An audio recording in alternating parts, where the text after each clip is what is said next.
నమస్కారం. సుమన్ టీవీకి స్వాగతం.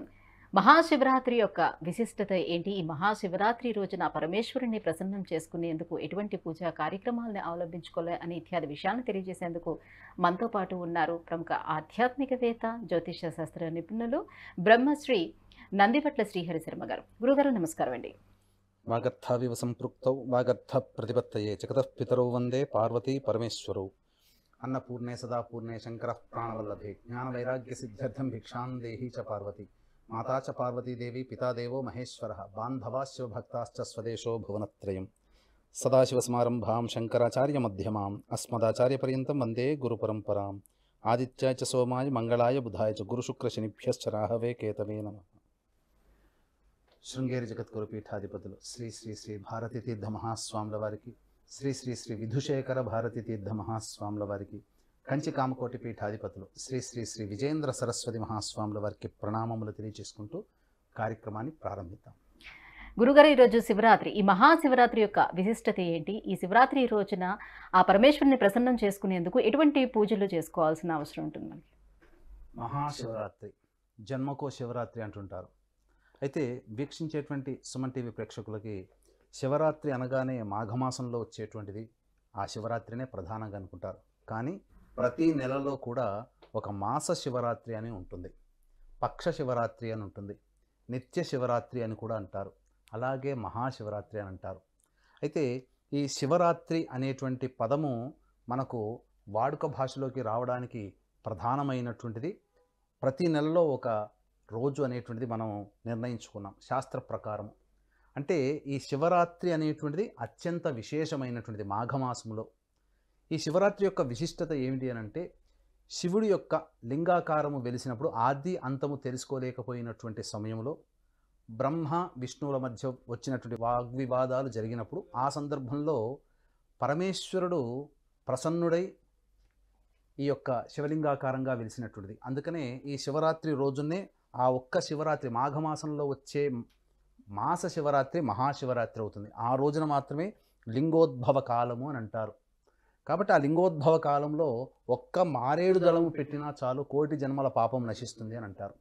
అయితే వీక్షించేటువంటి సుమన్ టీవీ ప్రేక్షకులకి అసలు ఈ శివరాత్రి అనగా మనకేదో పండుగ ఉంది, సంక్రాంతి, దీపావళి, అలాగే జన్మాష్టమి, దసరా, ఇవన్నీ పండుగలు ఉండగా రాత్రిని సూచించేటువంటి పండుగ శివరాత్రి ఎందుకు అయ్యింది అని అంటే, తెలుసుకోవాల్సింది ఏంటనంటే అహోరాత్రములు అని అంటారు. అవి 4. అంటే ఈ 4 రోజులు కూడా 1000 సూర్యగ్రహణములు కలిస్తే ఎంత ఫలమో ఈ అహోరాత్రములు 4 రాత్రులలో గనక ఇష్టదేవతారాధన చేసిన వారికి అంతటి ఫలము లభిస్తుందని చెప్పి మనకు శాస్త్రవచనము. ఏ రాత్రులు అనంటే, మొట్టమొదటిది మహాశివరాత్రి, మాఘమాసంలో వచ్చే మాస శివరాత్రి మహాశివరాత్రి. రెండవది పౌర్ణిమ, మదన పౌర్ణిమ అని అంటారు. వాడుక భాషలో మనకందరికీ తెలియాలని అంటే హోళీ పండుగ అని అంటారు ఆ రోజు. ఇక తర్వాత జన్మాష్టమి, శ్రీకృష్ణుడి యొక్క జన్మించినటువంటి తిథి రోజున, కాబట్టి శ్రావణ మాసంలో వచ్చే జన్మాష్టమి.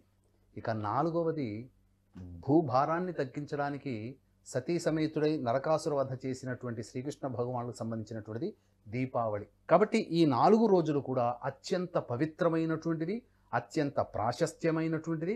అంతేకాకుండా ఈ 4 రాత్రులు కలిసినటువంటి రోజుల్లో ఏ మానవుడైతే సత్సంకల్పంతో ఇష్టదేవత ఆరాధన, విష్ణువు కానీ, అమ్మవారు కానీ, గణపతి కానీ, సుబ్రహ్మణ్య కానీ, సూర్యుడు కానీ, ఈశ్వరుడు కానీ ఎవరిని ఆరాధన చేసినా ఈ 4 రోజులు 1000 సూర్యగ్రహణాలు కలిస్తే వచ్చేంతటి ఎంత పుణ్యఫలమో ఆ ఒక్క రోజులోనే మనకు దక్కుతుంది.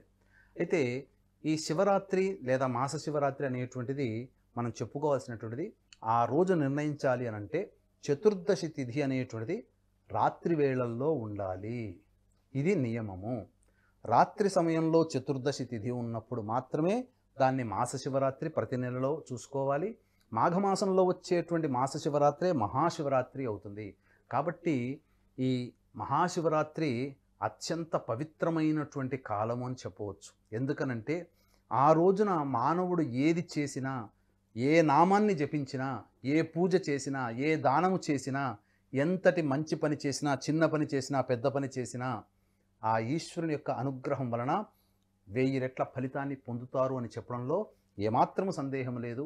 అందుకనే మీరు గమనించుకుంటే ఎప్పుడు ఉపవాసము చేసిన ఏకాదశి వ్రతము చేసేటువంటి వాళ్ళకి ఎంత భక్తి శ్రద్ధలు ఉంటాయో అలాగే మహాశివరాత్రి రోజున కూడా ప్రతి వ్యక్తి మనుష్యుడిగా జన్మించినటువంటి ప్రతి వ్యక్తి కూడాను ఉపవాసము నియమాన్ని పాటించుకొని జాగారణ చేసి ఆ ఈశ్వరుని యొక్క నామముతో తూలిపోవాలి, తేలిపోవాలి. అంతటి పవిత్రమైనటువంటి రోజు ఈ శివరాత్రి అని చెప్పడంలో ఏమాత్రం సందేహం లేదు.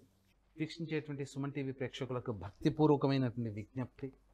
కాశీలో మా స్వంత భవనం శ్రీ శంకర కామాక్షి నిత్యాన్నదాన ఆశ్రమం ఉంది. అది చాలా పురాతనమైనటువంటి భవనం, 100 సంవత్సరాల నాటిది. నదికి అతి దగ్గరలో కేదారేశ్వర మందిరానికి చాలా దగ్గరలో ఉన్నది.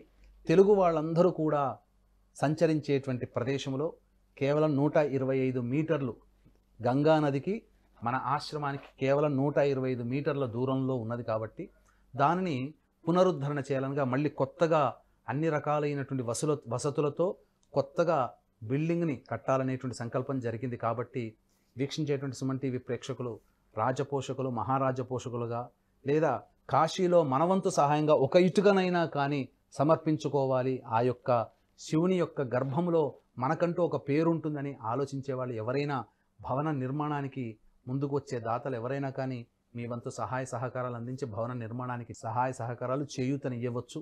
అలాగే మహాశివరాత్రి సందర్భంగా 8వ తారీఖు రోజున 121 సార్లు రుద్రపారాయణము, 9వ తారీఖు రోజున 24 హోమాలు, అనగా శని దోషం ఉన్నటువంటి వృషభ, మిథున, కర్కాటక, సింహతుల, వృశ్చిక, మకర, కుంభ, మీన రాశుల్లో జన్మించినటువంటి వారికి, అలాగే వివాహం కావాల్సినటువంటి అబ్బాయిలకి అమ్మాయిల కోసమై, అలాగే దాంపత్య సమస్య, సంతాన సమస్య, ఉద్యోగ సమస్య, ధనపరమైనటువంటి సమస్యలతో ఉన్నటువంటి వాళ్ళకందరికీ కూడా ఈ 121 సార్లు రుద్రపారాయణము, 24 హోమాలు అనేటువంటి జరిపించడం జరుగుతుంది.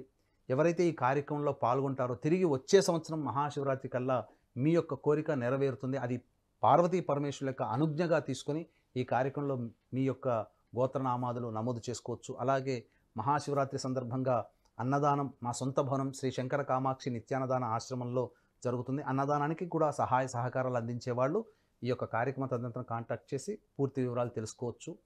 అలాగే ముఖ్యంగా నూతన భవన నిర్మాణం జరుగుతుంది కాబట్టి మీ పేరిట కాశీలో ఒక రూమ్ అనేటువంటిది కూడా ఏర్పాటు చేయడం జరుగుతుంది. కాబట్టి అవకాశం ఉన్నవాళ్ళు మహారాజ పోషకులుగా ఈ యొక్క రూమ్కి సంబంధించినటువంటి దాతలుగా ఉండదలిచిన వాళ్ళు కూడా ఈ యొక్క కార్యక్రమ తదనంతరం కాంటాక్ట్ చేయవచ్చు. గురుగారు, మహాశివరాత్రి యొక్క విశిష్టతను గురించి అలాగే శివరాత్రి రోజున శివానుగ్రహం కోసం ఏమేం చేయాలనే విషయాన్ని తెలియజేసినందుకు ధన్యవాదాలు గురుగారు. సర్వం శ్రీ ఉమామహేశ్వర పరబ్రహ్మార్పణమస్తు.